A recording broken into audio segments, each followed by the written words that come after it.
Rossiyaga keldingizmi 90 kun yurishga haqqingiz bor. Undan keyin chiqib ketib 9 oydan keyin kelishingiz kerak. Zapret turi bu podpunkt 12 chas 1 statiya 27. Qanday holatlarda taqiq qo'yiladi? Bir yilda 90 kundan ortiq asossiz Rossiyada yurgan bo'lsangiz, ya'ni Rossiyaga keldingizmi 90 kun yurishga haqqingiz bor. Undan keyin chiqib ketib 9 oydan keyin kelishingiz kerak. Chunki 1 yil ichida 90 kundan ortiq Rossiyada yurish mumkin emas. Agar bu qoidani buzsangiz, mana shu podpunkt bilan zapret qo'yiladi sizga. Taqiq muddati chiqib ketgan kuningizdan 3 yilga qo'yiladi. Qanday holatlarda bekor qilinadi?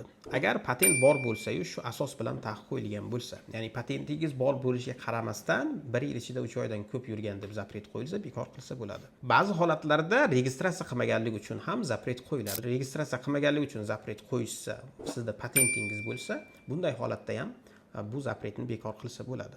Va agar yaqin qarindoshlaringiz Rossiya fuqaroligi bo'lsa ham buni bekor qilishga urinib ko'rish mumkin. Agar sizda yoki yaqinlaringizda zapret bor bo'lsa, bizga murojaat qiling.